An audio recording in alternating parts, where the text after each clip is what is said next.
Okay, I'm going to talk about legato bowing and smooth bow strokes. This is my second attempt at this. I had posted earlier and I wasn't totally happy with it, so I'm going to try it again. I want you to understand that to do a smooth bow change, you have to have finger flexibility. Now, you can watch several of my other videos. The one on Cole talks about it the most and gives some finger flexibility exercises. If you bow with no change of the fingers and just turn it around, it can be nice and smooth, but you're going to hear a little bump. Hear the little bump? And there are times when you don't want to hear that bump. It would disrupt the long musical phrase. So you want to smooth it out with finger flexibility. Now, if you imagine flipping a towel, dip the end of the towel in water, get it wet and heavy, roll it up, and smack someone in the behind with it. Okay, what's happening is when you throw it out and then pull it back, the towel keeps going, your hand turns around, and then the towel turns around. So there's a delayed reaction. Understand? It follows you, but you turn first. Now that's what's happening in the fingers when we change bows at the frog. And the frog is the hard part. The tip is the easy part because there's no weight there.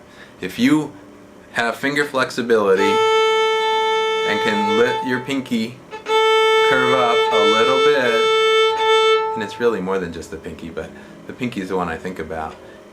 Okay, see that motion? So you're going up bow, your arm is going to start pulling the down bow, but it's like the delayed reaction with the towel. I drop the arm a little bit, start turning it around, and then pull. Now, one of my teachers liked us to really over-exaggerate this at first. And it's not going to sound smooth, but you see what's happening with the fingers. Now, reduce that.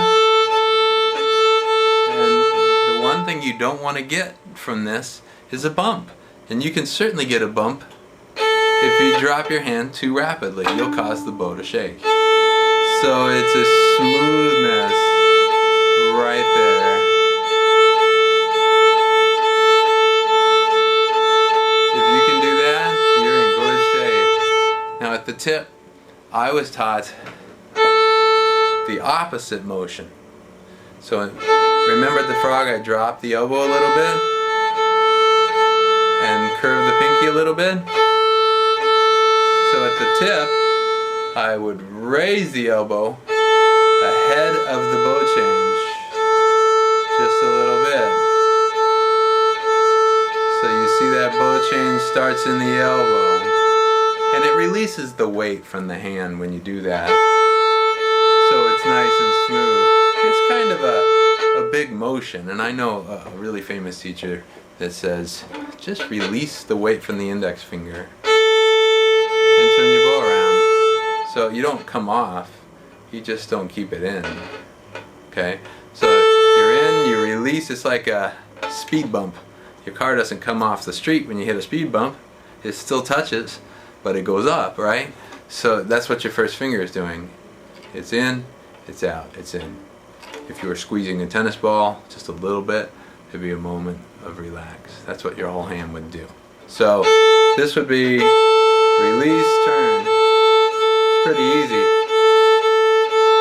So you can try it both ways. Raise the elbow a little bit, drop the elbow. Or you can try just taking the weight out of the finger and see which one works for you. Smooth bow changes. They're hard to do, but then once you've got it,